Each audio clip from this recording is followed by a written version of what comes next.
Hey, Chief, your old buddy Steve's on line 1. Yo. Hey, buddy, what's all this I hear about a Christmas Carol review? Yeah, well, I figure after nearly 15 years, it's time to get this over with before Rosen and Zenith show up as the ghost of reviewers past and future or whatever. Want more of this review? I'm something of a Christmas Carol expert myself. Yeah, well, I never did do a Labor Day crossover this year. What the hey, here's what we're looking at. You're reviewing that version? Yeah, sorry man, I gotta be on this one. Bye. I'm in trouble, aren't I?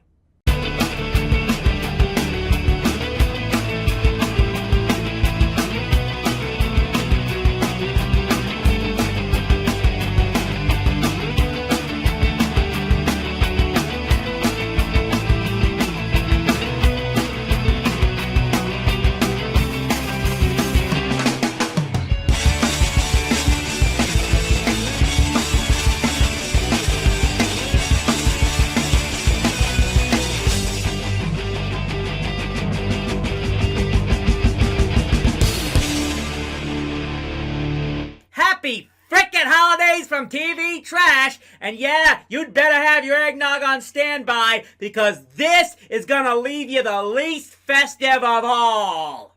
A Christmas Carol may very well be the most iconic holiday story ever told. Charles Dickens' tale of a hateful, greedy miser named Ebenezer Scrooge and the trials he is put through to learn the true meaning of the holiday season and goodwill toward men has been passed down through the generations. And of course, it has been retold in many adaptations through the stage and screen. Many from our generation are most fond of one of two versions. The 1983 Disney animated special, featuring many of their beloved characters in the roles, which introduced us all to the great Alan Young as Scrooge McDuck, or the similarly themed Muppets version from the 1990s with Michael Caine in the leading role.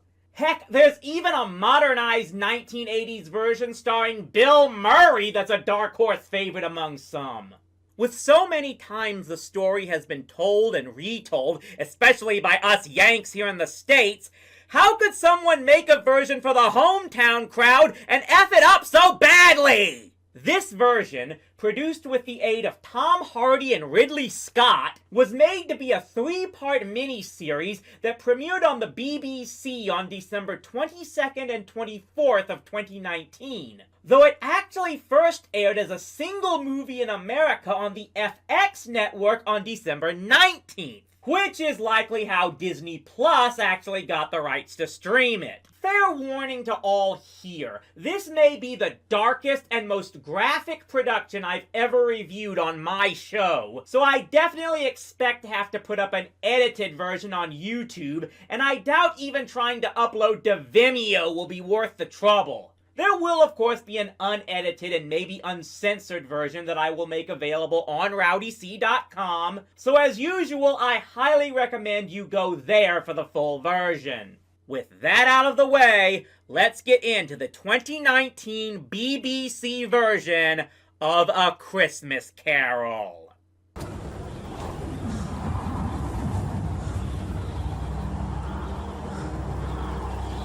You skinflint old bastard!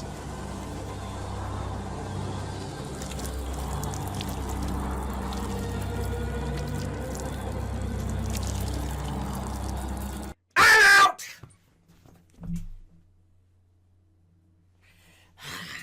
Freaking obligation to my fans.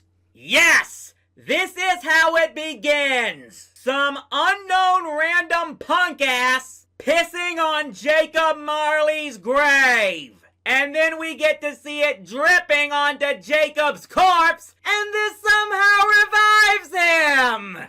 I am so thankful this video is getting posted before Christmas Day, because I sure as frack don't want any of you watching this just after you had Christmas dinner! Now, it took me a while to figure out how I was going to do a review of a movie like this, because, face it, we all know the basic story. Ebenezer Scrooge is a ruthless loan shark who is cruel to everyone he meets, especially his lone employee Bob Cratchit, who himself is only trying to make a living for his own family, including his ailing youngest child, Tiny Tim. But on this Christmas Eve, 7 years after Scrooge's business partner Jacob Marley died, he is visited by the ghost of Marley, who tells of the hellish eternity he now has for his own evil deeds, and that Scrooge will fare even worse if he doesn't turn his life around. Scrooge is soon visited by other ghosts representing the past, present, and future, where we see how he grew up to be the cold, heartless miser he's been, how his life has affected others around him, and how not just he, but everyone around him will suffer in misery in the future, and no one will be sad for his own eternal demise. Seeing all this with his own eyes, Scrooge vows to change his ways and become a kinder, more generous soul to Cratchit and everyone else around him. It's a tale as old as time, and one that most adaptations are able to tell in less than 2 hours while getting most of Dickens's most important points across. So how did this version manage to drag this thing out into nearly 3 hours of runtime? Prepare to find out. And then cry like a kid who got coal in his stocking. First, we have to talk about Guy Pearce as Ebenezer Scrooge. I will give the filmmakers credit for aging him up a little bit, but he still just comes off as too young for the character most of us have envisioned. Granted, I'm not sure the original book ever stated exactly how old Scrooge was, and it was written at a time when 50 years old meant 1 foot in the grave already, but it just doesn't come off right here. But let's get back to the story itself. Much of the first few minutes are incredibly slow-paced, particularly our first scene with Scrooge himself and his interaction with Bob Cratchit, who was introduced in the movie before Scrooge. Now, to be fair, many adaptations of this tale feature their own version of how the story starts to help establish the personas of the characters, and especially Scrooge. But this version just really drags to try and establish Scrooge's complete contempt for humanity. Instead of one day good, the rest bad, why not have everyone grinning at each other all year and have one day in the year when we're all beasts and we pass each other by? We could even call it something like Festivus. Hey, don't tell me these writers didn't know what they were doing! The only added part from this extensive first act that makes some level of sense comes when Scrooge is seen talking to Marley's empty desk and chair. It does do a decent job showing how Jacob Marley was the only person Scrooge could ever really talk to. As some versions say, how they were really each other's only friends. And how perhaps the past 7 years without Marley have only served to make Scrooge's disposition to the world even worse. Which is why we immediately cut to Marley being sent to, well, they say it isn't hell, but close enough for me, to see where his chains originated from. Then he meets the ghost of Christmas past, who is dressed like a combo of the other 2 ghosts, and yes, is played by Andy Serkis, who basically instructs him he will go to hell if he doesn't help his old friend or something. So now it's as if Scrooge isn't the central figure of the story, it's Marley? How do you frack this up so bad? Oh, and he's also corporeal here because I guess the BBC gave all their money to Doctor Who. That leads into the next big issue with this movie. How absolutely dark it is from the very beginning. Everything is just so drab and morbid. There's no real indication on the streets that Christmas time is coming. No sense of cheer and goodwill from the rest of the people. Now, let me make this clear. A Christmas Carol was never meant to be a completely cheerful holiday tale. It's a ghost story, more in line with horror than festivity. But that's where I'd say many of the adaptations do a better job than the original. Most keep the spooky, frightening elements in place, but by adding the festive elements as well, it helps show what the ultimate resolution is supposed to be, and makes us hope for the happy ending we eventually get. And most versions, starting with a more light-hearted, festive atmosphere, help set up the surprise of the darker, spooky tone of the later chapters by making you think this is going to be a cheerful Christmas story, and then you eventually say, oh shit, what have I gotten myself into? There's actually another reason it works in relation to Scrooge himself, but we'll get there.